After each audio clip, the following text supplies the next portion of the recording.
Well, boys, looks like you started the fun without me. You're all sick. Every last one of you. We're going to need a bigger gun. What's the matter? You scared of things that go boom, boom?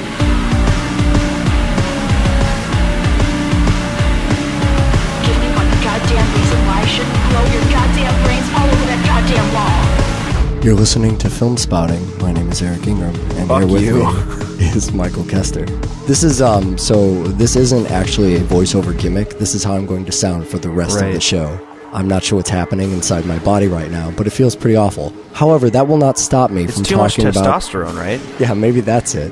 2 fucking movies. We went out to the movies this week. We did. We took some people, we went out, it was a great time. We went to midnight showings. Yeah, 2 of them. 2 of them. I guess we shouldn't say this week, because Expendables came out. Can you even see that in theaters right now? Oh, yeah, totally. Okay. Good theaters. So that's one of the movies. But what are the 2 movies? We're doing The Expendables and Machete.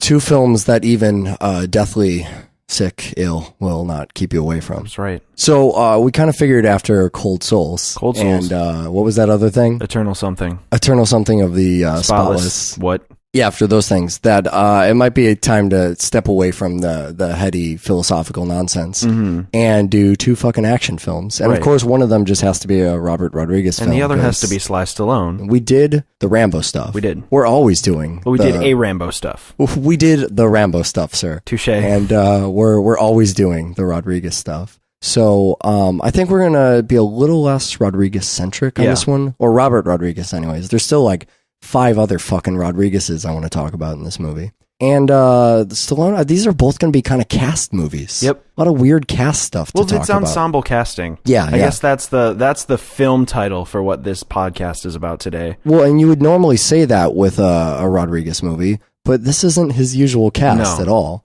It's basically the people from the original trailer. That's his usual cast. And then everybody else is kind of somebody weird, and you don't know how they got there. So we're going to spoil those movies, I think. Yeah, we'll If you don't know who's in the movie, apparently, we're going to spoil that about it. If you just want to skip over the movie you haven't seen, you can use the chapters embedded inside the show. So we're going to do The Expendables first. Do The Expendables first. It came out first. It makes sense to do that first. There's no way we're going to spoil that, right? No, we'll spoil it. You think so? Oh, I'm going to make sure of it. All right. So if you haven't seen The Expendables and then you listen to this show, you would be upset that we spoiled the movies. Is that what you're telling me? Yeah, unless you utilize our chapters. Great, I think that's sufficiently covered. Something else kind of going on weird in here. Since the last time we recorded, we have auctioned off all of the furniture for the studio. In a desperate attempt to raise money for the show, we are sitting on boxes in here. You are about 3 feet below where your microphone is. That's right. So Expendables is a movie that normally I don't know if we would do on the show. If it was just, let's say something from the back catalog, right? Sure. If it was the 80s movie that it sort of, it is an 80s movie. It just so happens to come out, I think we should have that conversation a little bit later in the show because I've been reading a lot of people that say, I think the quote that actually drove me up the wall is The Expendables is not up to 80s standards. Oh, really? And first off, fuck you. Secondly, I don't know exactly what people hold as an 80s standard, but there's not enough torsos blowing off in the 80s. Right. Yeah, that's another weird thing and why we hate these fucking the movies just came out shows, but come on, we have to talk about Machete, right? Yeah. And we had to pair that with The Expendables, so it's just a show that has to happen. But then you see all this stuff that comes out about the movies, referencing The Expendables as an 80s flick, and then using your kitschy little title in your review of it not living up to the 80s standard, as if that even makes any sense. But I kind of wanted to talk about the movies fresh when they came out, not just so we have an excuse to see the movies, because all we fucking do is work on this show and don't have time to actually go to new movies when they come out. I shouldn't say that, actually. You go to a lot of new movies, I go to a midnight showing just about every week. Yeah, at least I've started see a lot to. Of those, right? Yeah, I try to. Well, I gotta keep hip to these young kids, right? Who are coming back telling me that what Resident Evil Afterlife in 3D4 is the bee's knees. I don't go out to see a lot of movies, but when I'll go to see stuff occasionally, Inception's a really good example of something I saw fairly recently that came out. In the last couple of months, I've probably seen 3 or 4 movies that have actually come out. And when a movie like Inception comes out, everybody has their fucking take on that movie, right? literally every person you talk to, they want to say something about Inception. Usually that it's so good and they'll offer to explain it to you. That's what I found about it. Have you seen Inception yet? Oh, yeah. Inception's a pretty simple movie, right? Yep. It's not complicated. Not really. It's not a huge, massive... No. I would say it's easier to Prestige understand level? than... Yeah. Maybe a little lower than Prestige level. Right. But everyone wants to explain it to you as if, and you see all these diagrams around the internet, right? Like, here's Inception explained using X, Y, or Z method, as if Inception's really hard and needs explaining. And so every fucking person talks about Inception. A movie like The Expendables comes out, and no one talks about that movie. Things blow up, movie good. Yeah, and here, here we are just a couple weeks after The Expendables has come out, and I haven't heard the term The Expendables out of anyone's mouth but yours, basically. Yeah, it's kind of sad. And I feel like the internet needs to continue to have a conversation about, well, here's the thing, it doesn't need it. Need is not the right word at all. Deserves. Maybe, yeah, right. We just want to make sure in the marketplace here, there's still tons of people talking about Inception fucking 9 months after that shit came out. And it's been like 3 months or something, right? It doesn't matter. People still talking about that. No one talking about The Expendables. So we just want to kind of push that out there just in case there's 2 or 3 people on the entire internet that feel like they don't have anybody to talk to about The Expendables either. So let's exploit the fact we actually went to the cinema. We actually saw this, and we actually had a bunch of people with us.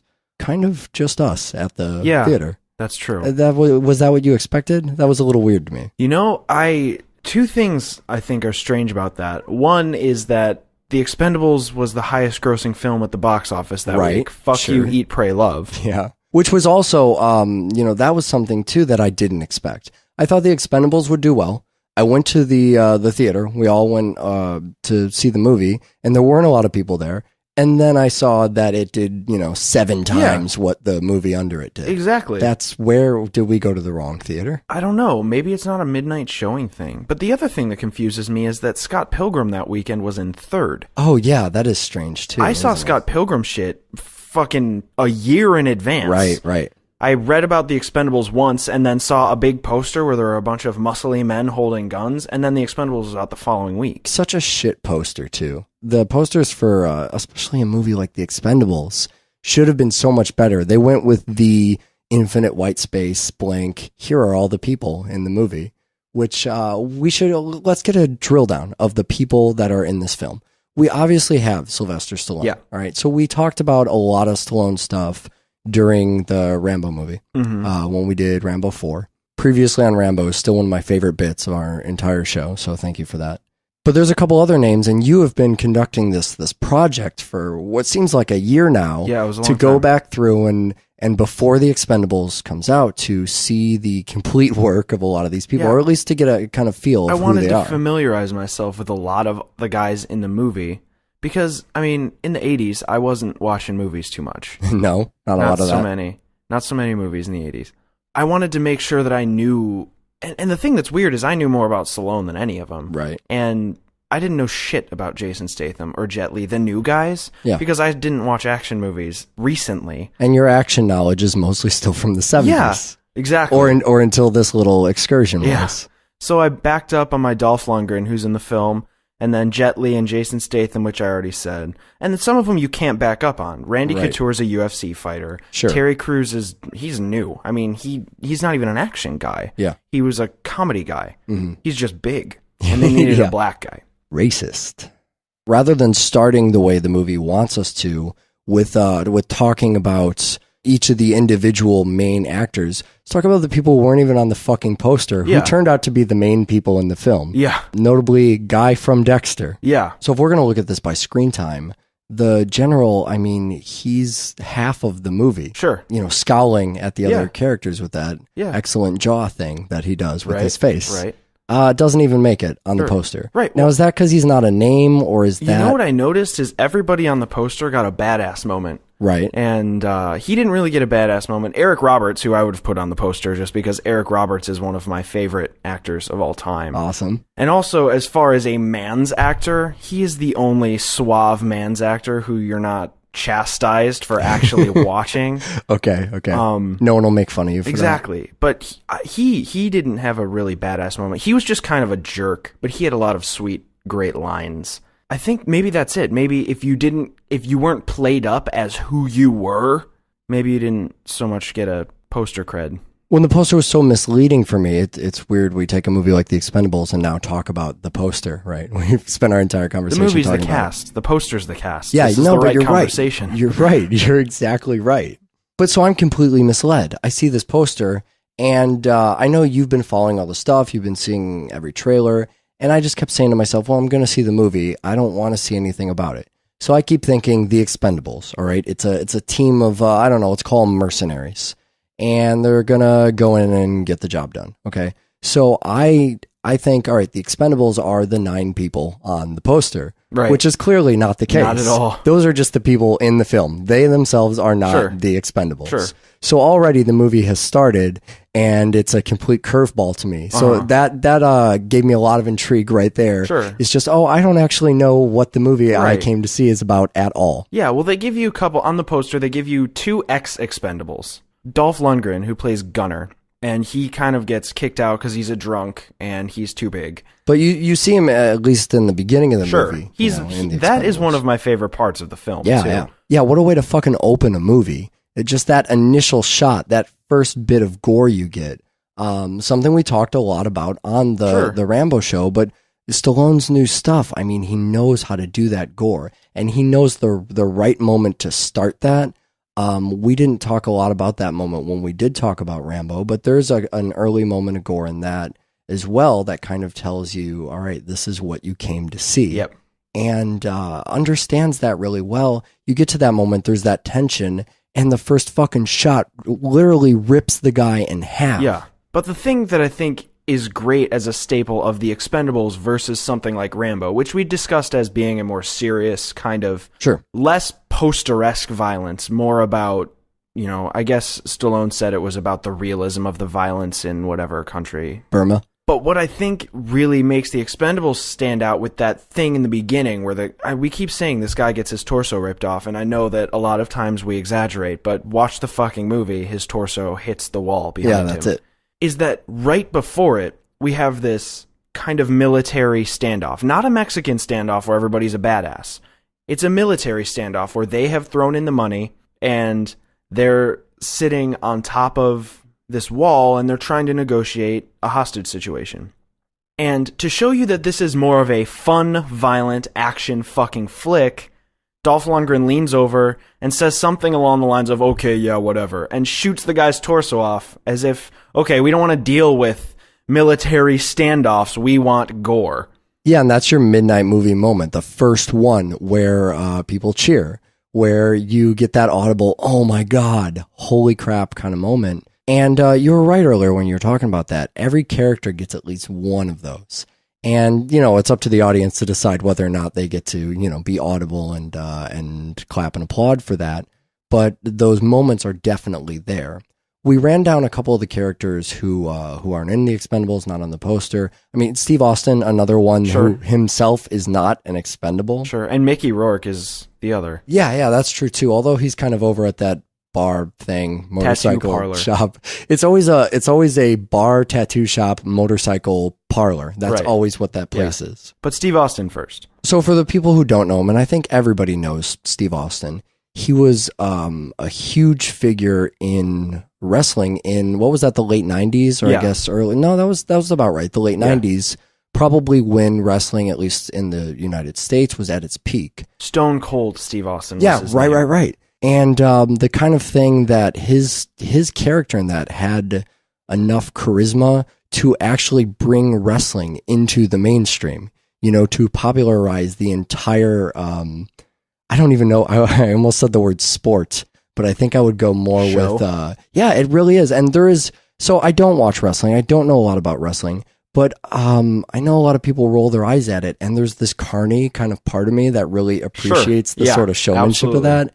And I do like seeing a lot of these guys that come out of that format. They come out of wrestling. They come over into cinema or sometimes other places, which are kind of odd to see them pop up, and bring a lot of what they had there over into that. Steve Austin is somebody who earlier in his acting career in a lot of the ways that, say, Dwayne Johnson did, right? Dwayne Johnson, who, by the way, I noted when we went to the movies to see The Expendables, has actually been credited as just Dwayne Johnson and not Dwayne The Rock Johnson on a poster. So he's made it, Michael. He's finally made it. But these guys come over and are central figures in movies a lot of times. When you look at Steve Austin's role in The Expendables, it's more, he's this kind of mad dog. He almost has a completely silent role, which is fucking weird. But he gets a lot of screen time, and he's just kind of standing around. He's very... Would stoic be the right word? I guess that's what you would use to describe somebody like I guess. that. I don't know about stoic, because he's kind of evil. But he's part of the scenery almost. Yeah. He's just the lead He's a pillar. thug every time. Yeah, pillar. Pillar is exactly the word. There you go, pillar. And the few times he opens his mouth, I mean, that's one of the things that made, his character, I assume. I'm speaking now about something I know so little about, but if I can remember back to that era, remember to an actor, to a persona like Steve Austin, it's his voice. He has that gruff fucking voice that sounds nothing like any other voice you've ever heard. And the few times in the movie he opens his mouth, I mean, that makes his character there. Plus, he only says some of the most heinous, scary things. Yeah, right. And it's never something along the lines of, I'm gonna rip your throat out and feed it to a gerbil. Right. It's something along the lines of how he's not afraid to hit women. Right. And that's scarier because it establishes him as a guy that just beats shit up. And that makes him scary because he's gigantic. The fact that that gigantic colossus over to the left of Eric Roberts throughout the film could snap at any moment and kill everything on the planet, right, is a scary thought. Especially in a movie where everybody else's dialogue is very cyclical, it's very tongue-in-cheek, it's they're kind of nodding and winking to each other, and then as they're all laughing, amidst the laughter, he says something like, I will beat women, and everyone kind of gets quiet and looks at him and goes, where's the joke there? Why'd you do that, dude? That's kind of a bummer, man. But the dialogue is part of what makes this film distinct from something like Rambo or something like Stallone's more serious stuff. In that there's a lot of, so I guess when people throw out the term 80s, that's what they mean. It's that kind of dialogue that's a little self-referential, and you didn't get that in the 80s, but that refers back to a lot of these guys' careers or a lot of their stuff back in that time. But then also a lot of the zingers. I mean, that's what it is, right? Yeah. It's zingers, and it's that kind of dialogue that's supposed to kind of induce eye rolls from the audience, force you to laugh because you have it's so awkward and cheesy that you have no other mechanism for dealing with it. And to contrast that to, say, Steve Austin's dialogue just makes him look fucking nuts, like Dolph Lundgren. Well, and there's a brilliant mechanism throughout the film that some of the characters have their own storyline going, and that's what gives the film less of a let's beat up everything feel, right, and gives it more of a film feel. You know, you have a plot, you have character development. Gunner's character gets kicked out of the Expendables, wants to get back into the Expendables. They turn him away. He ends up turning against him and then turns against the guys who he's sided with because it's just a blood feud at that point. And he has his badass moment, and Jet Li has his badass moment. It's just stuff like that where there's just a rogue, that's cast into the film, gives the film a little bit more gravity than if it were just Terry Crews' character, right? Who shows up with the giant fucking exploding shotgun and shoots everybody. He's the one who really doesn't have a background because he is in it to counterbalance all the other stuff that's going on. He's the counterweight, which you wouldn't think you'd need in a film, but thank you, Sylvester Stallone, for making The Expendables a film that actually needs an action counterweight to all of the gravity that goes on. I get sick and then the show is just fucking all over the place. So that's completely on me at this point. Sorry about that. But we didn't talk about Jason Statham at all, which the movie really wants us to talk about him because he's also half the screen time. Sure. It's a guy from Dexter who plays the general, Sly Stallone, and then Jason Statham. Right. And they are the three people who are really in the movie. Lee Christmas is the character name. Thank God you're on top of things here. This is another guy who I somehow know something about. And here's what turned me around on Jason Statham. And I know it's it probably doesn't even have a lot to do with him, or maybe it does. But I saw, I mentioned this on the show before. Our producer's ex-husband had convinced me to watch The Transporter at some point. And I did that, and it was the worst fucking thing I ever. hate the Transporter. It was so bad. I do not get it. So very bad. And maybe some people like the Transporter Sure. and whatever. Maybe I just don't get I it. really respect the director. The director Yeah? choreographed all the fighting in The Expendables. Oh, really? Yeah. I wasn't aware of that at all. Corey Ewan, yeah. But you know what I did like, and I know you're not too into these movies, but I saw both, and that tells you how much I like the first one. I saw both of the Crank movies. Now, so I thought the Crank movies were just terrible action films. I scoffed at them when they came out. And, you know, maybe they're not incredible action films. Maybe it's just the gimmicks that I really like. But I think the editing alone in those movies kind of makes them worth watching. You know what I mean? And that doesn't say a lot about Jason Statham, which is kind of sad because I wish I could just bring them out and say, you know, Jason Statham is so good in those movies, you have to see them. But just the editing and the pace, they're fucking insane. So you didn't see the second one? No. Oh, maybe Should I? Maybe you should check out the second one because there's definitely a kaiju scene. Yeah. There is definitely some Bill Carradine in it. Well, I know there's Dwight Yoakam. Dwight Yoakam's all over those movies. Yeah, the role of the doctor in those movies. And the second one definitely has Bai Ling getting hit by a car. Spoiler there. Whoops. Also lit on fire at some point. Another Damn. spoiler for the Crank movies. And in the second one, Mike Patton does the music. Oh my So God. had someone just laid this stuff out on a list for me, I would have seen the Crank movies when they fucking came out. But I had a really good time with those, and I'd probably sit down and watch them. That's how I judge a good action movie. Not that anyone gives a shit about my opinion of how I judge movies. But if an action film is good, all I'm really looking for is that I would turn around and watch it again in a heartbeat. So is there anybody we didn't cover in this movie? Oh, there's a lot of people that the movie didn't cover. Oh, yeah. The movie bills the cast, and then it gives you the poster. And we'll talk about, there's one name that didn't even make it onto the fucking poster. That's probably the biggest deal. You're not talking about Jet Li. No. Jet Li's also in this movie. You have some Jet Li history. Yeah. He's right behind Statham and Stallone as the next person in the film, I guess. Jet Li's role is that he needs more money because he does more work. Such an odd, I don't even know if it's one of those jokes I laugh at because I don't get what the fuck is going on. But Jet Li is the emergent kung fu guy in the United States. Right. He's not Tony Jaa, who is the emergent kung fu guy in the land of kung fu. And he's not Bruce Lee, who is the father of kung fu.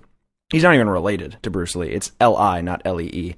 But he's good. And I think the reason that he is the forerunner in American kung fu is because he is more charismatic than Tony Jaa, than a lot of people. Jet Li can act. Yeah, it's not just the martial arts. I mean, you like watching scenes with the guy. Exactly. You like waiting to see what he's going to say. He's done movies. He's did the one which I fucking...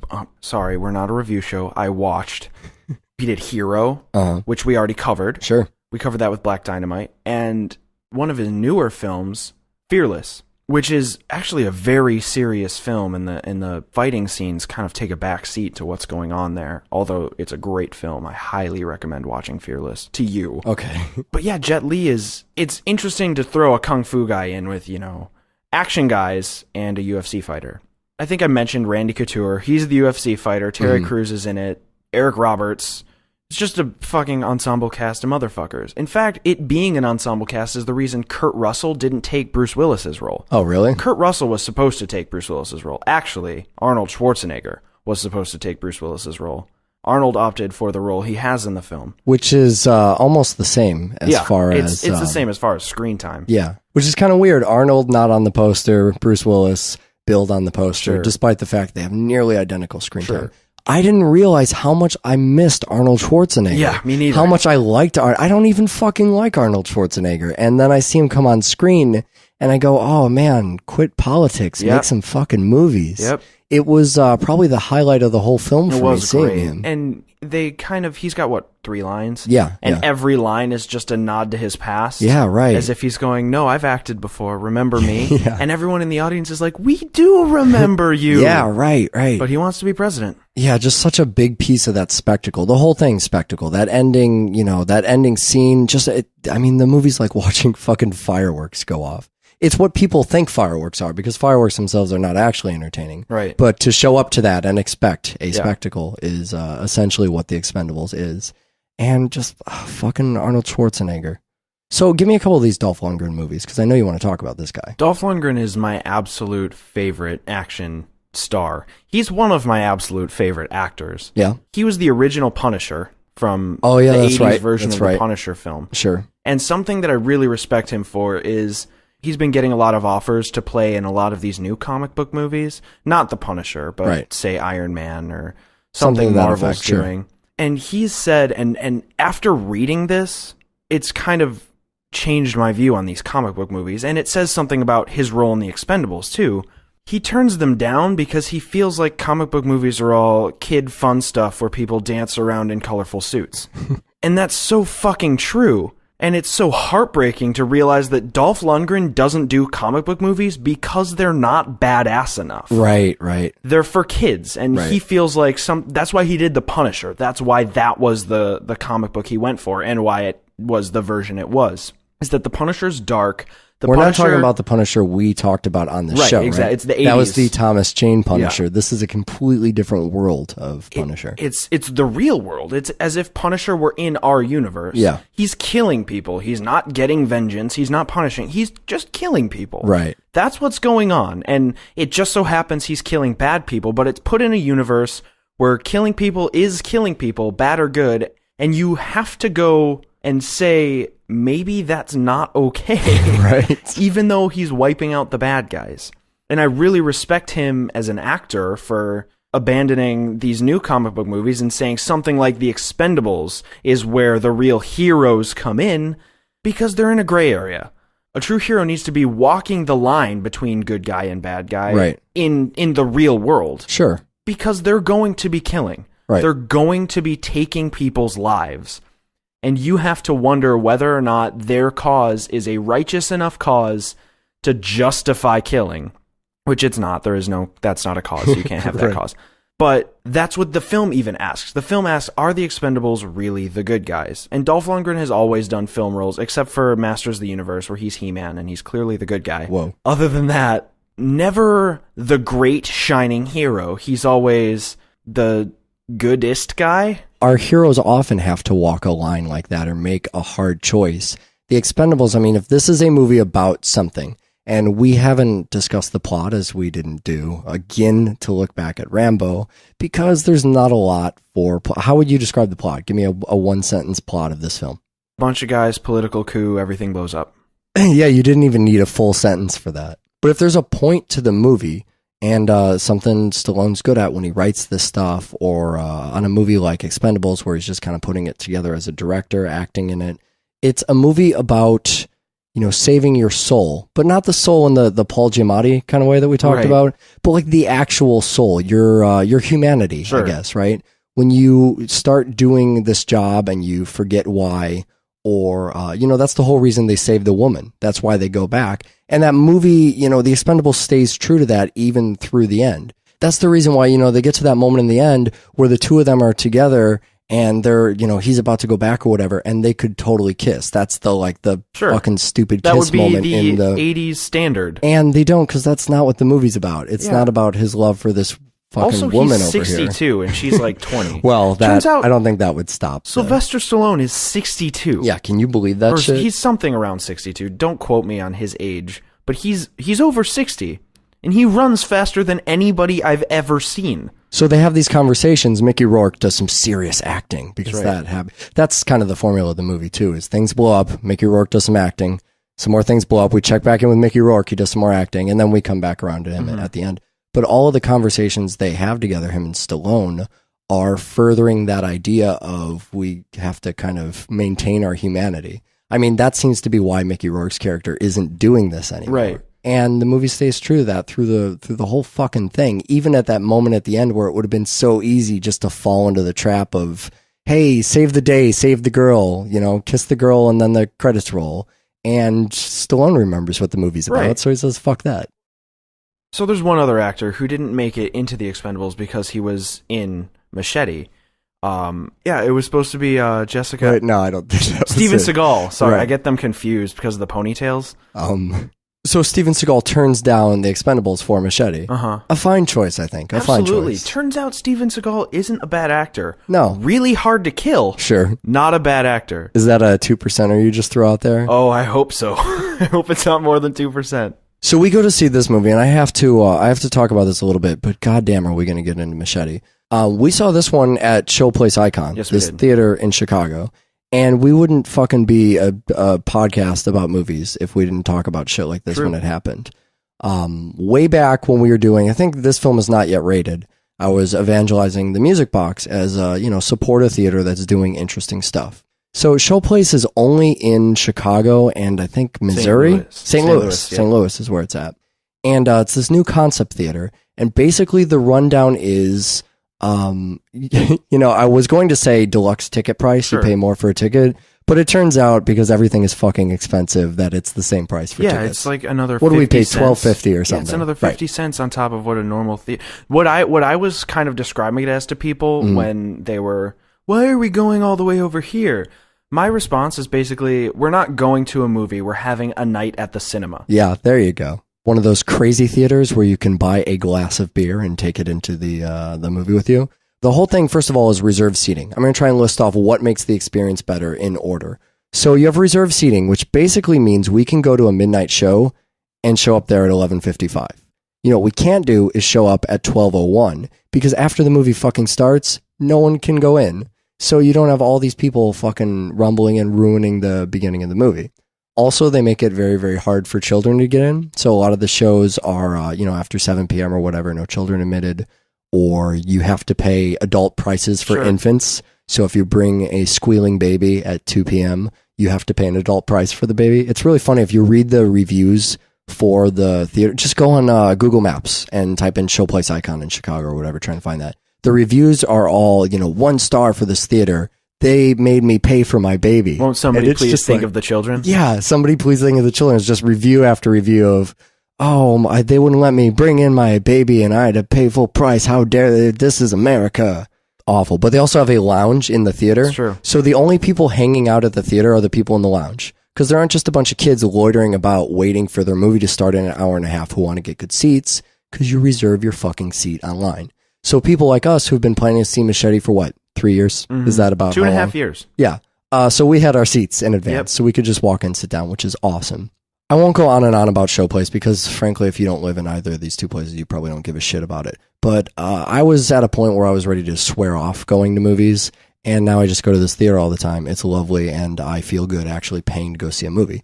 So part of the experience of feeling good paying to go see something I'm supporting is that I want to drag other people to it. So noticing that when we went to the Expendables, we were the entire theater, and that was kind of sad.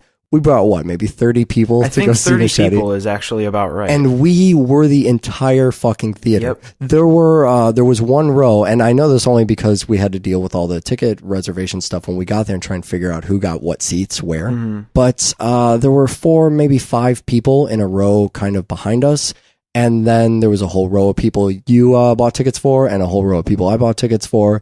And we were the whole fucking theater, and it was awesome. It was such a good time. Nobody minded that I'm the loudest clapper on the planet. No, and everybody cheered at everything all the time. It was great. There was so much cheering. The people who created this film know when the crowd pleaser moments are. Mm-hmm. I mean, that's something. If Rodriguez excels at anything, it's making crowd pleasing films.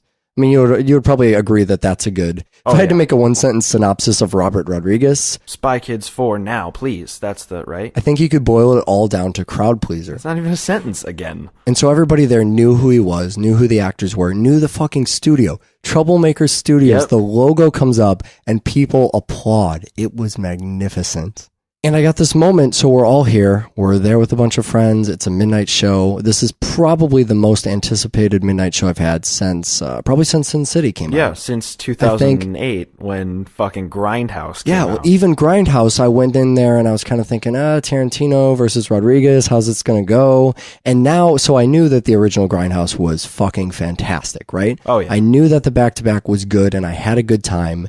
And turns out we made an entire show about it. Right. So we're here for Machete, and I'm thinking to myself, I've probably not been this excited to see a movie since you saw the trailer for Machete. Yeah, or even before. Well, and at that point, you don't even know that Machete is going to be a movie. And I'm sitting there, and there is a moment where it washes over me. This is really happening right now. I'm actually going to watch Machete, which is a real film. So what brought us up to this moment? It started way back as a twinkle in Robert Rodriguez's eye, or more a trailer in his eye. Yeah. Which, okay, so one of the crowning achievements of Machete the film and Machete the trailer, one, they got 90% of the actors to play in the film. Yeah. The Avalon sisters. Who are the producer's nieces, I believe. Yes. Crazy Babysitter Twins Crazy from Planet Babysitter Terror. Twins. Yeah. Cheech Marin, Mm-hmm. and we get Jeff Fahey, who's briefly, his role from the trailer to the film is brought down because he is the guy in the trailer, and he kind of he's better in the film, I think. But his role is kind of replaced by DeNiro. Yeah. But the trailer not only keeps the actors from trailer to film, they lift scenes from the trailer and stick them right in the fucking movie. Yeah, because they're already shot, right? Yeah, I think that was what kind of convinced Rodriguez to make the movie. He sort of went, well, a lot of people would actually like to see this, and I've already shot like a fourth of it. He gets, there's the scene where he's discussing the whole thing.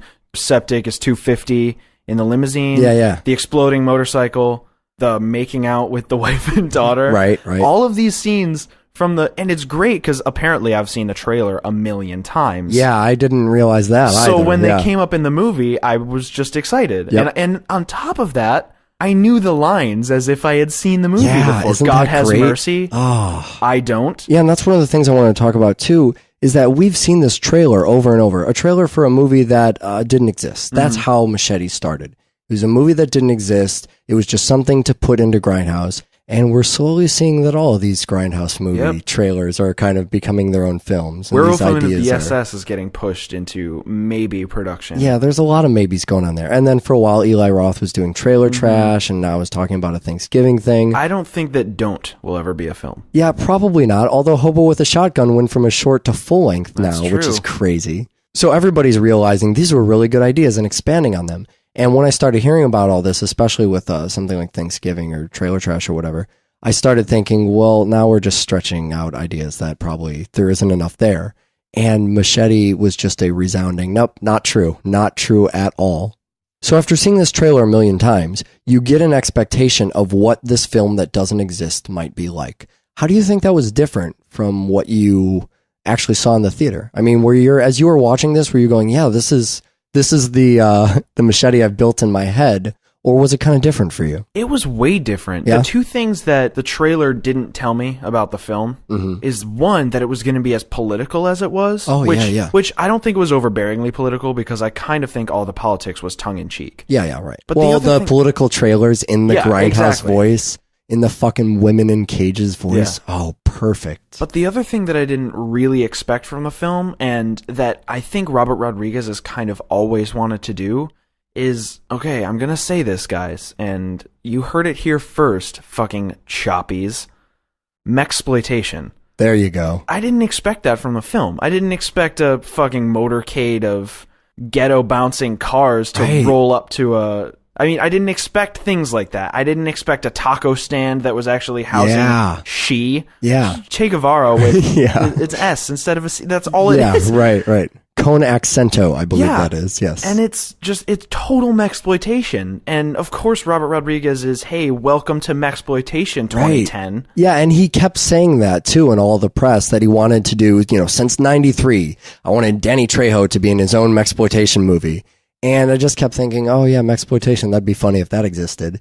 And forgetting that that's what this movie would be, down to the fucking taco truck and the hydraulics on the cars and the gardening tools, the fucking gardening tools. Yeah. So I think that's where a lot of that immigration conversation was. But that's funny too, if we can just take a second to kind of talk about that, because this came out at a time where, the movie, and, a big applause to the production company for actually promoting this film. Yeah. I'm really happy that I'm seeing Machete stuff around in the same way that Grindhouse got that too. Despite how Grindhouse performed and how they think Machete's going to perform, they're fucking promoting it anyways, which is beautiful. In fact, I saw the other day that they promoted it at Comic-Con with a taco truck outside of Comic-Con, and Danny Trejo was there serving tacos, which is pretty much the greatest thing that ever happened in cinema history. But so this comes at a time where it's actually getting news coverage for being controversial, because we're in an election year in the United States, and immigration is a big deal. So the fact that this movie talks about immigration in the way it does, or that they did the Arizona fake trailer that they did. So another piece of U.S. politics is that Arizona banned Mexicans this year. They did this thing, this papers, please law, where basically it says that a cop can stop you at any time if you look hella Mexican and ask you to show your proof of citizenship, which is the most fucking awful thing that's happened in recent memory in this whole goddamn country. And they parody that in the fucking... That's the trailer they made. Yeah, the Robert Rodriguez tequila trailer. But I love that I've been waiting for this movie for years, not even thinking about the immigration debate, and then it just shows up like new controversial movie talking about immigration as if that was the plan all along. And the timing just happens to be perfect with it, which probably helps the studio promote it. Yeah. It's probably one of the reasons, when they're looking at their lineup of what movies do they have to pump cash into, they're going, it's immigration time. Here's this Machete movie, which is so perfect for the exploitative nature of the film. Yeah. That's exactly what you want to happen. I mean, they couldn't have planned the fucking thing better. It's beautiful. And so the actual immigration issues are probably not worth talking about. Mostly just for the fact that, the ignorance there is at such a high level, it would take people much smarter than us to even begin to appeal to it. There's not a single person who within the sound of my voice who I could try to make change their mind about immigration if they're a fucking idiot. So there's really no point in going there. To our non-American listeners, I guess, should we just briefly sum it up in a sentence? Seems to be the theme of the day. America hates Mexicans, its citizens don't. Yeah, there are unfortunately a lot of Don Johnson-esque people. The militia stuff you see in the movie, that's all actually happening in this country to a less theatrical, less cinematic degree. Less Nash Bridges degree. And it's pretty nausea-inducing. But what I've noticed since we've seen Machete just a couple fucking days ago, I guess 2 weeks ago or something, is that I can now watch news coverage where they're presenting both sides, the people who realize that America is a nation of immigrants and people who are fucking morons. And they present those two sides equally. And I used to it turned my stomach, but now I just think about Machete when that stuff happens. And you just go buy a taco. I want a taco really bad. Yeah, every time, just do that. Every time you see that bullshit on the news, just go out to a local Mexican fucking taco stand and buy some. And do it like a drinking game. You turn on the TV, you see immigration shit, buy yourself a delicious taco. And now it's so reassuring to me because I thought it was just me and you. I thought we were the only rational people because that's what if you just watch the news and don't talk to real human beings, then you think with all the crazy shit going on that it's really that bad. But then you see something like Machete where clearly everyone in the movie thinks it's such a fucking joke that this is happening. The thing that's great about Machete is all the fucking immigration bullshit exists in a world where you can rappel down a wall on someone's intestines. Yeah, right. That's the universe that this immigration bullshit makes sense in. Right, so the resistance and even the physics of the world are heightened, but the people who think that immigration and the border should be closed and electrified fence, that's all real shit.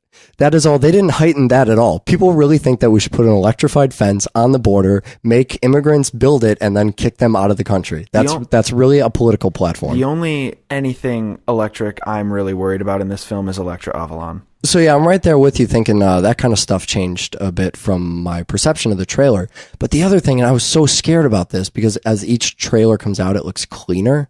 Not gore-wise, but film-wise. And we still went with the digital damage of Grindhouse. And it's such a fucking gimmick, but I love it so much. And just seeing all the deterioration and right in the beginning, just reminding me of Planet Terror, the way they would, just cram on the deterioration in the gory scenes. Yeah, the scene missing kind of stuff. Although we never really got all the way up to that point. And I think the damage was lessened as the movie went on, although that could just be because I got used to it, which would be an obvious thing. But that was a huge relief. As soon as that happened, I was like, this movie, I don't care what it does. Yeah. Digital damage, you stuck with it. You didn't cop out at the last second. I'm right there with you. And if that doesn't get you, if the way the film is produced doesn't get you 90% of our audience, then maybe when Machete cuts everyone's head off in the first 5 minutes of the film. In the first 5 minutes. Everybody's head gets cut off. Some people get their head cut off twice, as if that's even fucking possible. And then you go, okay, well, thanks Machete for delivering the violence, but I was looking for sex.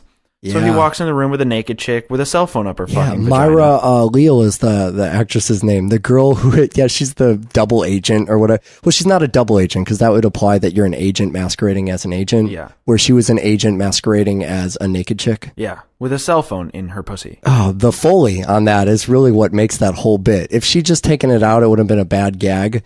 Because it's one of those kind of things that seems like it's really explicit, but you don't see it, so it's totally safe. But the fact that it made that juicy, disgusting fucking sound, it was so good. It was so very good. And then that whole opening scene is topped off when Steven Seagal walks in. Right. And cuts off Machete's wife's head. Yeah, right. First off, before we even get to Steven Seagal, first thing he does is cuts off Machete's wife's head. Yeah. Just fucking, just with a fucking samurai sword.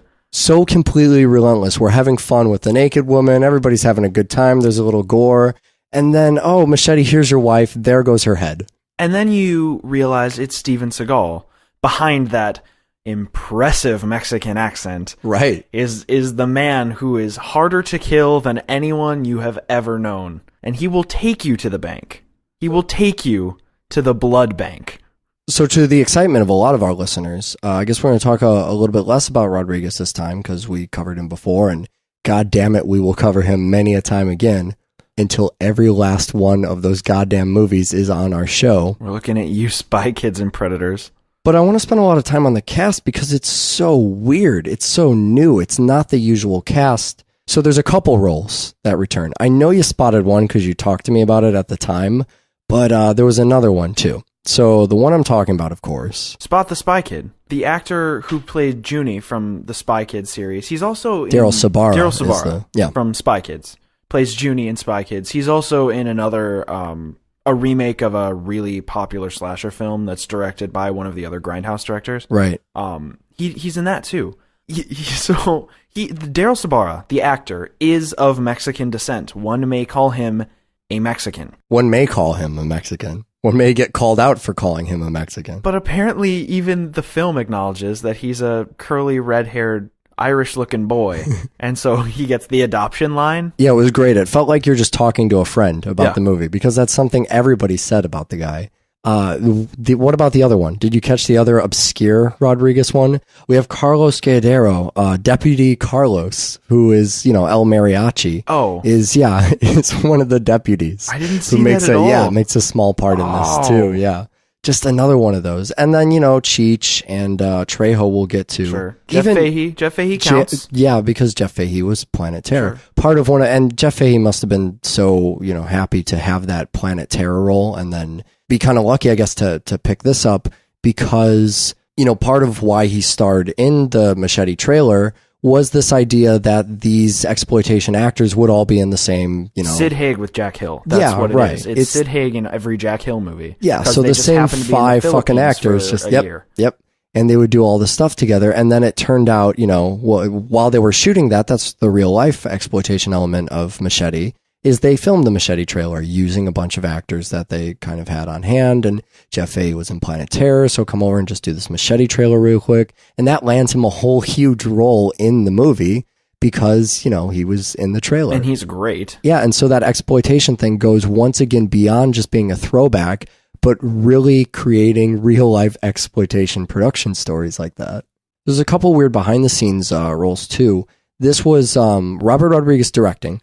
So, we've been trying to, when we saw Predators, that was something that we tried really hard to pretend Robert Rodriguez was directing, but it wasn't. It was fucking good. Yeah, it was good. And, even without him directing, the director actually of Predators is in Machete as well, has another bit part. But Ethan Menenckis is, who was on editing for a lot of Robert Rodriguez's films, also did some of the directing for this movie. And I think that's part of the quick method they tried to shoot this in. Because if I had to take a guess, the reason that Robert Rodriguez didn't do Predators himself, didn't direct it himself, is because he was working on Machete at the same time. That goes back to that kind of rumor that I don't know if this was ever confirmed, that the studio sort of agreed to Machete because he sort of agreed to Predators. So the Predators director played a bodyguard. But the one other one is, so Ethan Menenckis was in the editing department on all these other films. He's directing now.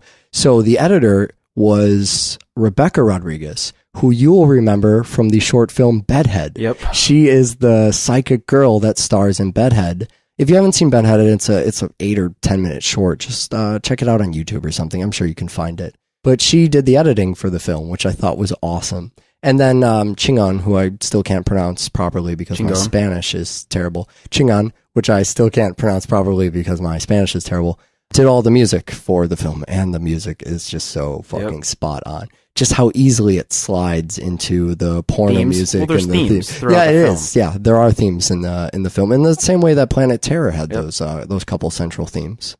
I don't know why I didn't see this one coming, but Tom Savini also shows up out of nowhere. Also, what is it? 1-800 Hitman or something? Yeah, something like that. He plays Osiris. Yeah, right. This is, I think, it feels intentional because I feel like Tom Savini's character should have died. Right. And I think this was Robert Rodriguez's apology for killing him in every film he does with him. Yeah. We've talked about it before that Rodriguez kills people and he kills all his characters all the time. But this time he gets the upper hand. He gets to say, no, he's coming after you. Yeah. And that's the last you see of him. Peace, I'm out of here.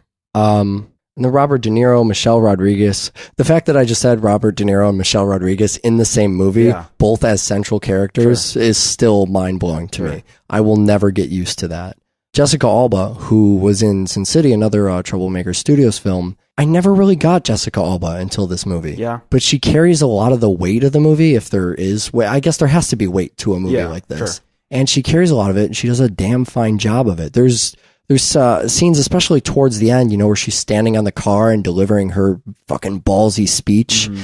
And not for a second do I ever go, haha, that's the Invisible Girl from those shitty Fantastic Four movies. Yeah. I really do think, Jessica Alba, she's the cop. I believe her character. You don't look at her and go, oh yeah, Dark Angel, cool. I'll pretend I don't know what you're talking about, sir. Which gets me to the last name that we have to mention, and that's Danny fucking Trejo. Danny Trejo comes up on our show every other episode, I would say. Yeah, he's this guy, he's everywhere, but no one really knows who he is. Or people do know who he is. Sure. I mean, I've talked to a lot of people about Danny Trejo. Have you kind of had that experience? Oh, yeah, sure. A lot of people know his name. Everybody knows his face. Right. He's got one of the weirdest acting backgrounds ever. Yeah. Because he's not an actor by trade. Mm. He's a Mexican by trade. What's it called? What do you do before acting? He's an inmate by trade. He was in prison for 11 years. Oh, my God. He comes out of prison. He was, on drugs, and he robbed somebody. Mm. And then he went to jail. And then he was somebody's sponsor for some drug program. Yeah. And they needed him, so they call him. He shows up to help them on the set of the film Runaway Train in 1985. And one of the other workers on the set recognizes him as a fellow inmate, an ex-con buddy. Yeah. And Trejo's been kind of paying the bills as a boxer. Mm. His ex-con buddy asks him to train one of the actors on set, who's Eric Roberts, which we talked about back in The Expendables. But Eric Roberts is like 4 years old. Right. He's much older than 4, but he trains Eric Roberts for the role. Eric Roberts is second billed in the movie, right under Jon Voight. And then one of the producers, directors, one of the people who has some pull in the film, so it's got to be producers, says, hey, you're doing a good job there. You want to roll in the movie as a boxer? Yeah. And they hand it to him. And, then Robert Rodriguez sees him, picks him up for his flicks, and that's where Danny Trejo started acting instead of being a fucking West Side thug. So, he's in the Mexico stuff, and then, like we mentioned, Rodriguez had this idea for a long time, since Desperado. So he's got this, he's got essentially the same character, sort of, in Desperado. Mm-hmm. This knife-wielding guy, again in Once Upon a Time in Mexico, but as we mentioned before, in the Spy Kids films. And he's Uncle Machete. Uncle Machete in the fucking Spy Kids films. Finally, this comes to fruition, and I feel like the people I talk to now who know who Danny Trejo is, he's getting a lot of work. He pops up in smaller roles everywhere, but finally he is the star of a film, and once again, as Rodriguez envisioned, people know his name now because he is Machete. Right. All the people I talked to about Danny Trejo, they were either excited about Machete or they knew him from the trailer in Planet Terror, famously the only trailer that made it out onto DVD when that shit got split up. And so Machete being a joke almost about, Mexploitation and how they're going to make Danny Trejo a household name and how he should star in his own flick. And then he does. He stars in a flick that's kind of a joke about that. And now people do know who Danny Trejo is. I mean, as far as Machete reaches, they know who Danny Trejo is. And it turns out you give the guy a starring role, and of course he can carry the whole fucking movie because he's Danny fucking Trejo. Right. Because he's amazing and we love to watch him.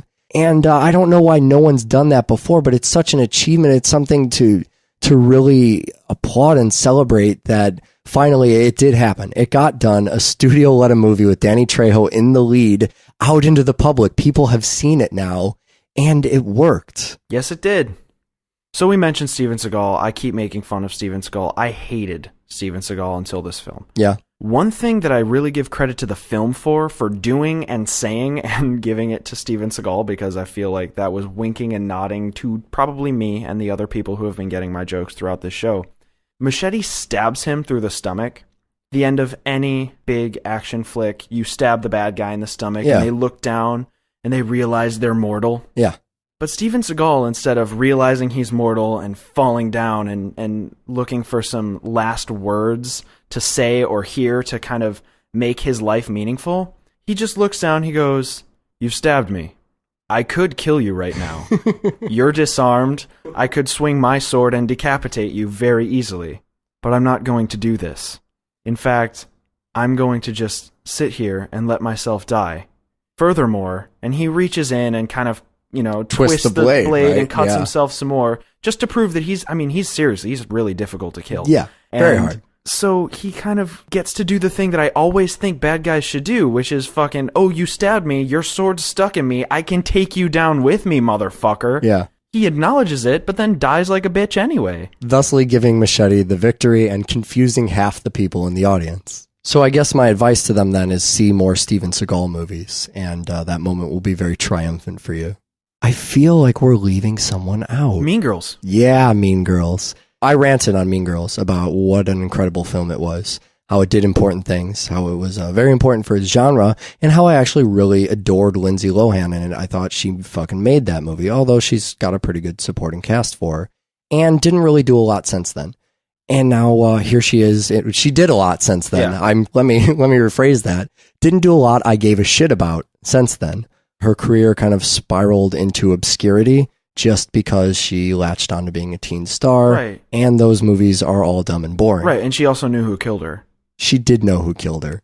I can't believe that was a movie. Thanks for reminding me all this shit.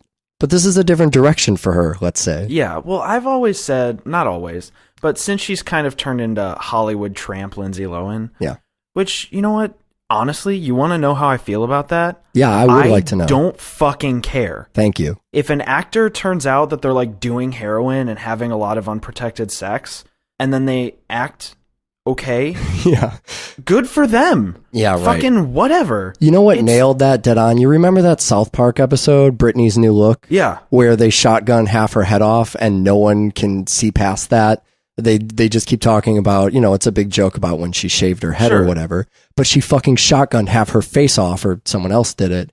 And everybody's oblivious to it because, oh my God, look at Britney's new look and look what she's become. And, oh, she's such a tramp and all that shit. That is how we really treat celebrities. And that's exactly what's going on to fucking Lindsay Lohan. Exactly. It drives me nuts. Actors act for a living. Yeah. Imagine whatever you do for a living. Podmanity, whatever you're doing for a living, driving a dump truck, cleaning up shit off train tracks. I don't know, whatever you're doing. Working for the government, if you're a woman. The men drive trucks and the women all work for the government. That's our listenership.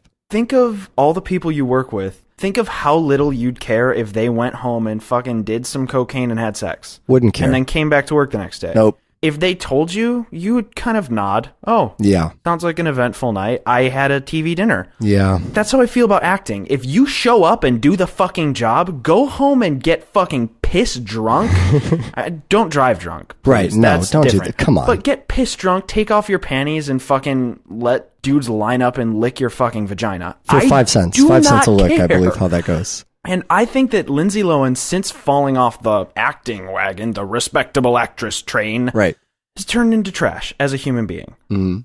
why can't she just be a trash actor? Why Yeah. can't she act in mexploitation films? Why Yes. can't she show up and play the role of the druggy bitch under the table in a party scene? And she's and so nail very it? good at it. That would be an excellent, child actors often have a hard time transitioning into adult roles. It's very awkward. People love to see them as children. They don't know who they are as adults, and very, very few of them ever make it.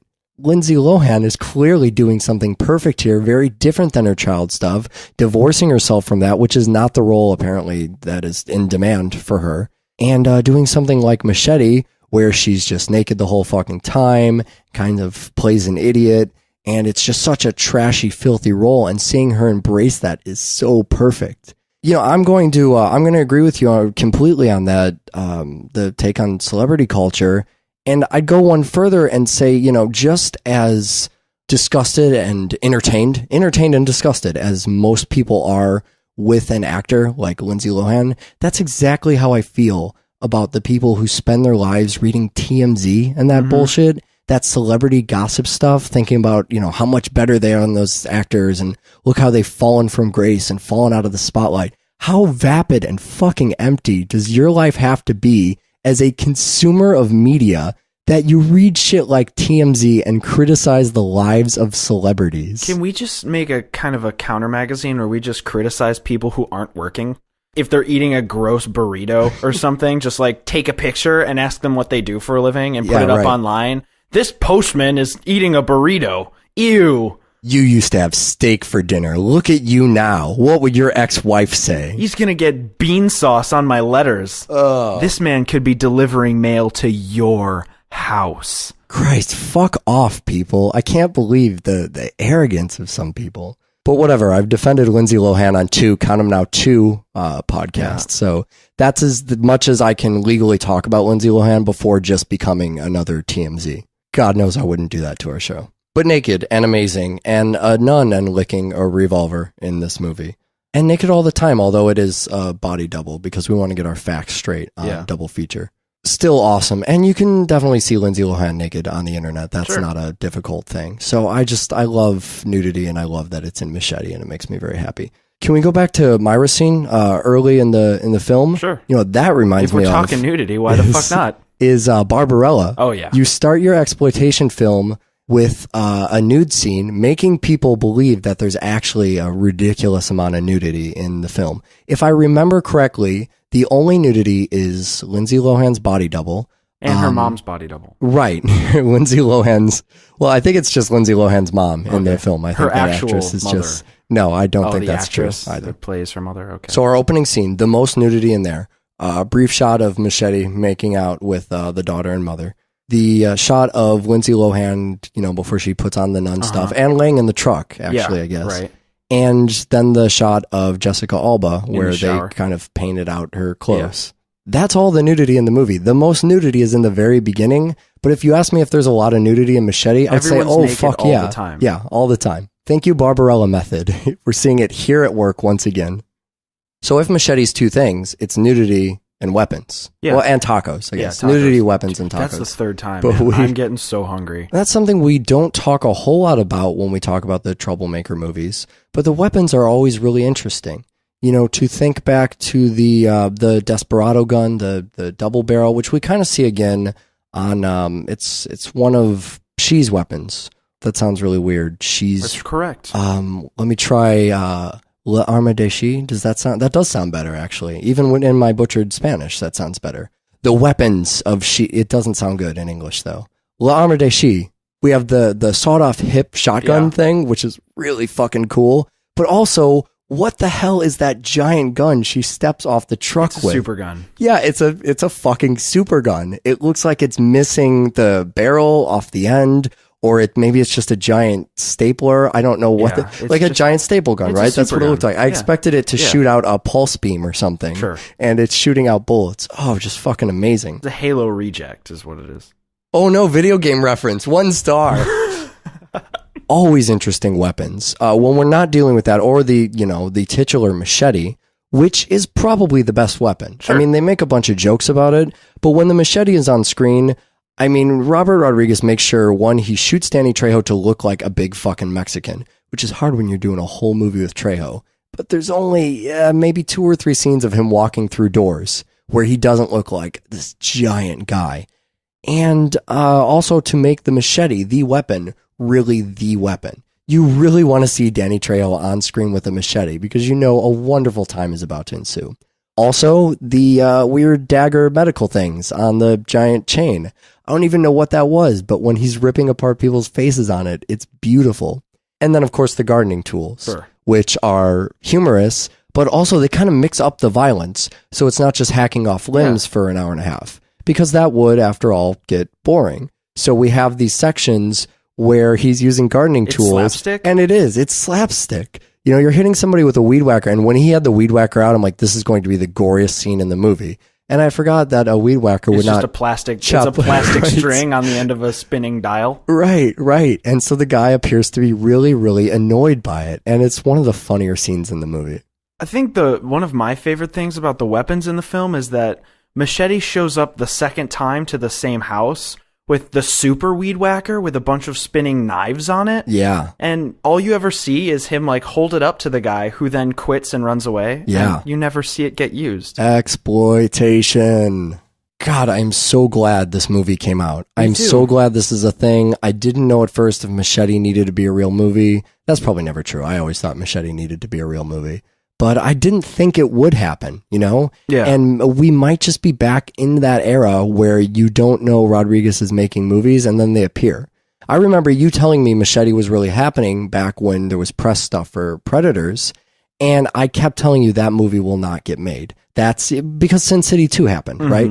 Or it didn't happen. And so now every time I hear that a great movie's coming out, I think, well, Sin City 2's been coming out for 5 fucking years. Where is it? And Machete did actually appear almost overnight. It just appeared. Yeah. It was made, it came out, and it was fucking amazing. And that just makes me so happy. Other thing we should announce really quick on the show, the Grindhouse DVD. Oh, yeah. That's also a thing that's really going to exist. Can you believe that shit? No. So we've made fun of this a million times, and I think it's coming up on the Music Box show, too. If I remember when I was mixing it, we made fun of it on there. But the Grindhouse double pack DVD thing, where Planet Terror and that thing Quentin Tarantino made, what was that called? Death Proof. Death Proof. They're actually in the same pack. And I could care less about that because it's the digital era. And you know what? No, fuck that. You can put one DVD in after the other. It doesn't even matter that it's the digital era. You can make your own Grindhouse experience. That's fine. But I know they were holding a lot of stuff off the DVDs. Usually the Robert Rodriguez DVDs are packed. The fucking Shorts DVD is packed. And didn't get a lot of stuff on the Planet Terror DVD. So that's coming out now, and it's got the fucking cooking school. It's got all the behind the scenes stuff. It's got all of the fake trailers, every single one of them. And it's coming out in high definition as well. This day is finally upon us. I can't believe the things that are happening. This is literally the best time to be alive on planet Earth. Yeah, Planet Earth. What, you got nothing to follow that? Another thing on Planet Earth is email. I can't follow best thing on Planet Earth. No, I know it's hard. We have an email address, doublefeatureshow@gmail.com. If you live in Chicago and you know a good taco place, we could actually really use that right now. Send us an email about that. And not just, you know what, not just a taco place. Don't fucking send us, oh yeah, I went to a taco place once, it's down the street, it's okay. I mean, a really good taco place. Our studio still, our makeshift studio, we're still in our makeshift studio, by the way, haven't given an update on that. We're just borrowing shit from people. And furthermore, we're auctioning that shit off for our own purposes. We're signing it all. I don't know how. No, we can't. That would make it worth so much less. Yeah, it really would. What's this ink shit on here? Does this wash off? This. Yeah. We should have done it through the show, but we actually just auctioned all that stuff off already, so we don't have it anymore. I don't know how much longer we're going to be able to do this here before we have to find another rat-infested hole to do our show in. But we do still have money for tacos, so let us know about that. We have a website as well for the show, doublefeatureshow.com. And is there anything else besides tacos, actually, that people should email us about? You know, a lot of people just saw these movies because they came out in theaters. Once again, we'd like to know, how do you feel about the whole movies just came out, we're going to do a show really quick with basically no preparation thing? Are you into that? Do you like that? Should we never do this again? basically any feedback other than I'm tired of hearing Sure. about Robert fucking Rodriguez. You can also email us. look us up on Facebook, because that's how I usually read stuff. Oh yeah, we do have a lot of people on Facebook like sending messages. Which is good. I read all stuff. that. Eric reads all that. We kind of try to sign who's talking. We kind of forget like half the time. Yeah, right. Usually, if it's quick and kind of says the word fuck a lot, it's probably me. I think goddamn appears more in mine. Yeah, that's how we should just sign it from now on. Right. We'll sign it fuck or goddamn. All right, great. Speaking of the rodent den, we're doing the donation thing. We are too. doing the donation thing. So remind me again, how the fuck did we do this? What's the thing? Okay, so here's the plan: is if you donate, we're going to enter you into a raffle.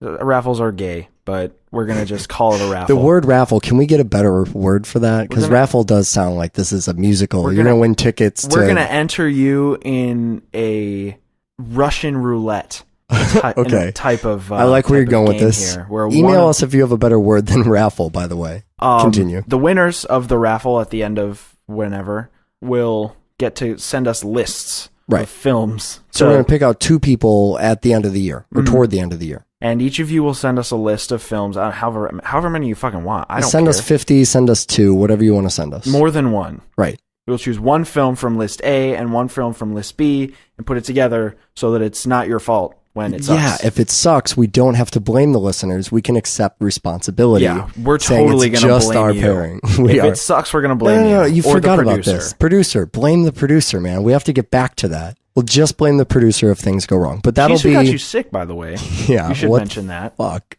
Also, why did she sell all our furniture? That bitch. Okay, so that's not the only thing we're doing with donations, too. We got a subscribers thing as well. If you subscribe to the donation thing, it's on the website. You Right. can find it. There's buttons. Donate.doublefeatureshow.com. You can send a one-time donation or a $5 a month kind of thing. At which point, we will let you do a little quippy, pithy intro line Yeah. in the beginning of the show. That is going to be so good. I cannot wait to get those. So I have it set up already. We're ready for it, but I'm not going to start doing those yet because I basically don't want to do that work right now.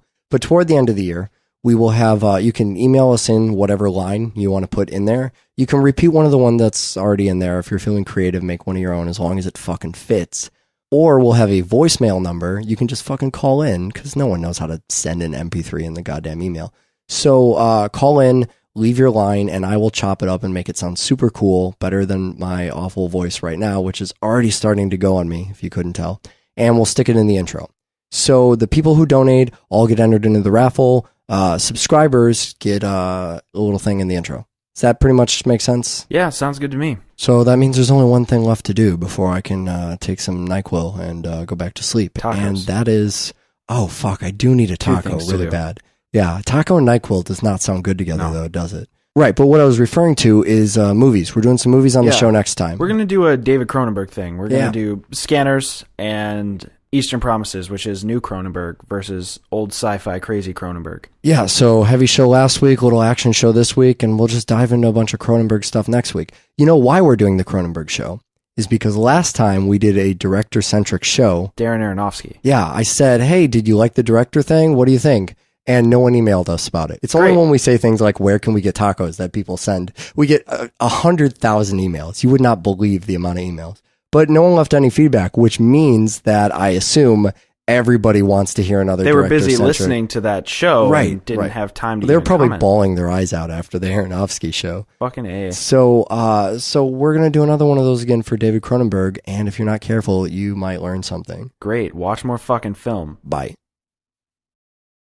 And then I saw that it did, 7 times what the movie under it did. Exactly. That's where did we go to the wrong theater? I don't know. Maybe it's not a midnight showing thing. But the other thing that confuses me is that Scott Pilgrim that weekend was in third. Oh, yeah, that is strange, too. I saw isn't it? Scott Pilgrim shit fucking a year in advance. Right. I read about the Expendables once and then saw a big poster where there were a bunch of muscly men holding guns, and then the Expendables was out the following week. Such a shit poster, too. The posters for, especially a movie like The Expendables, should have been so much better. They went with the infinite white space blank, here are all the people in the movie, which let's get a drill down of the people that are in this film.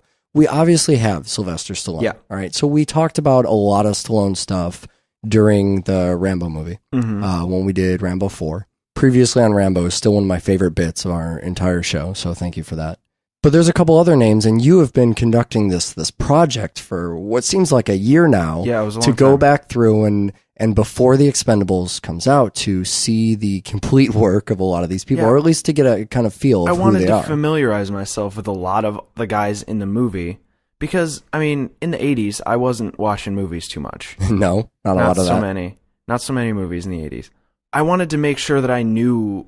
And the thing that's weird is I knew more about Stallone than any of them. Right. And I didn't know shit about Jason Statham or Jet Li, the new guys, because I didn't watch action movies recently. And your action knowledge is mostly still from the 70s. Yeah, exactly. Or until this little excursion was. So I backed up on my Dolph Lundgren, who's in the film, and then Jet Li and Jason Statham, which I already said. And then some of them you can't back up on. Randy Couture's a UFC fighter. Sure. Terry Crews he's new. I mean, he's not even an action guy. Yeah. He was a comedy guy. Mm-hmm. He's just big. And they needed a black guy. Racist. Rather than starting the way the movie wants us to, with talking about each of the individual main actors, let's talk about the people who weren't even on the fucking poster, who turned out to be the main people in the film. Yeah. Notably, Guy from Dexter. Yeah. So if we're going to look at this by screen time, the general, I mean, he's half of the movie. Sure. You know, Well, boys, looks like you started the fun without me. You're all sick. Every last one of you. We're going to need a bigger gun. What's the matter? You scared of things that go boom, boom, boom?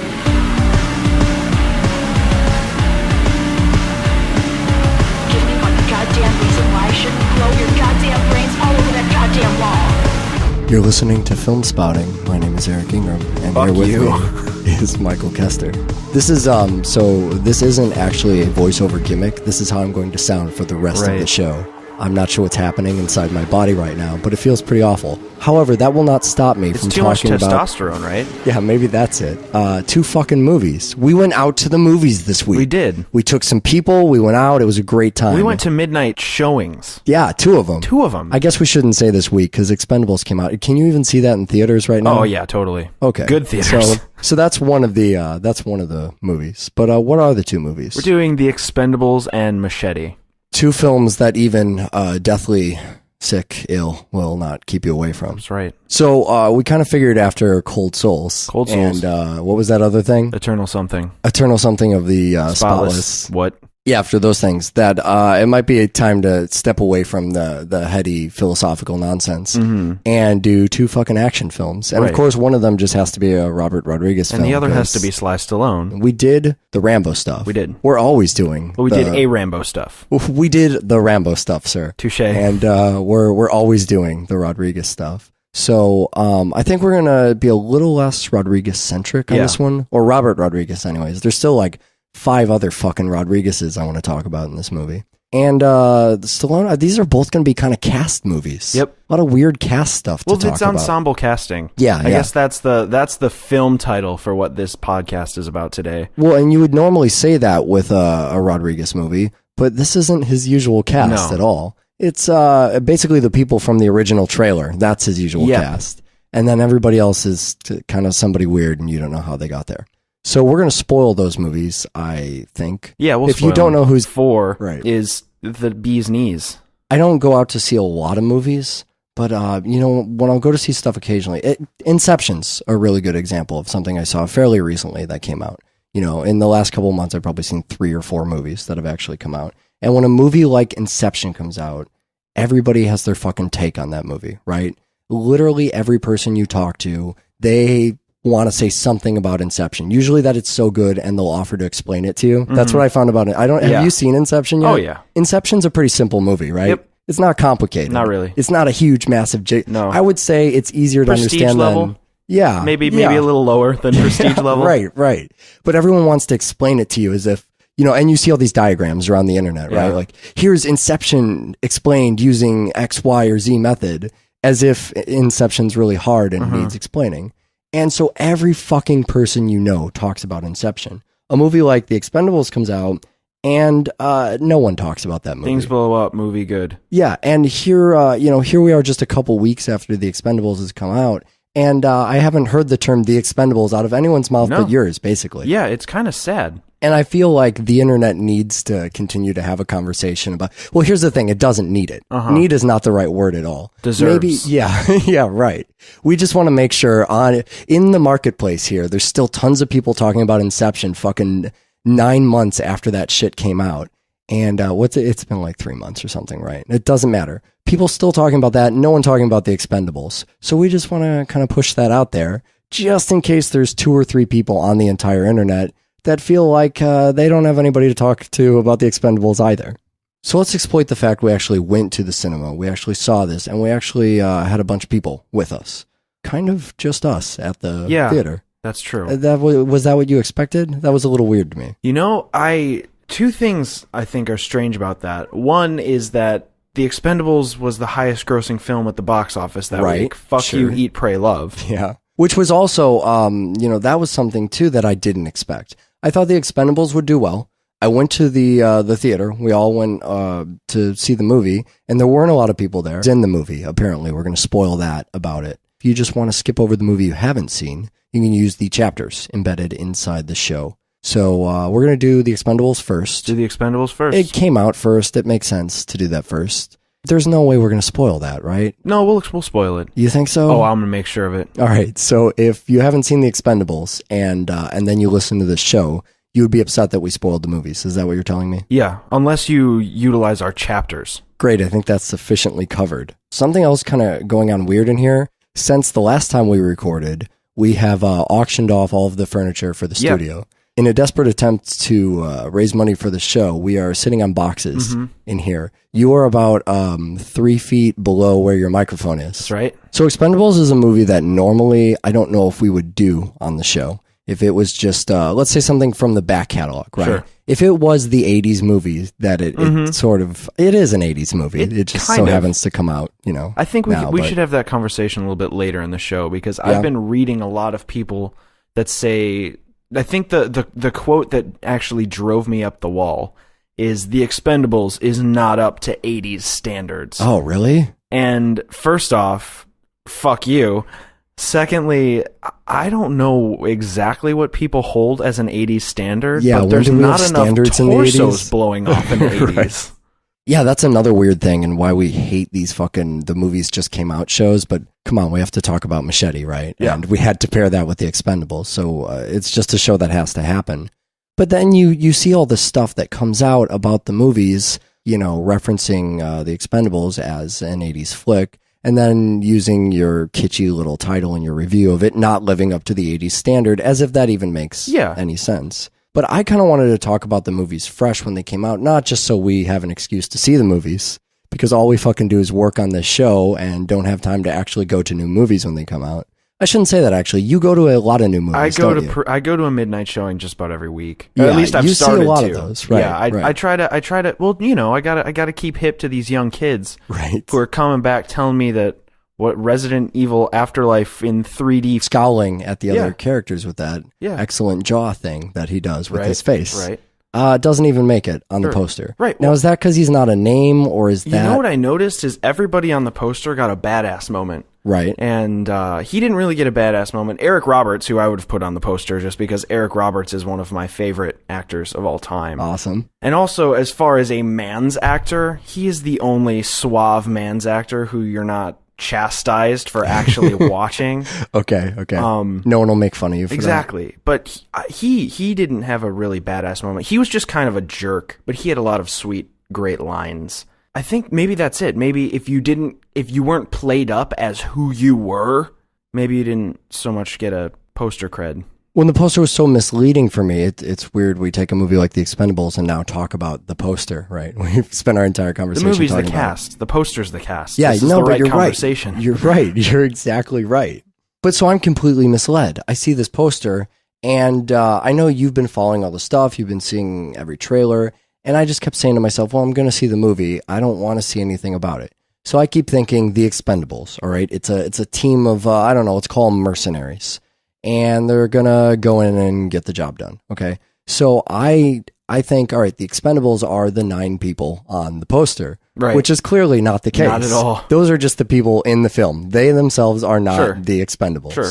So already the movie has started, and it's a complete curveball to me. So that gave me a lot of intrigue right there. Sure. It's just, I don't actually know what the movie I Right. came to see is about at all. Yeah, well, they give you a couple on the poster. They give you 2 ex-Expendables.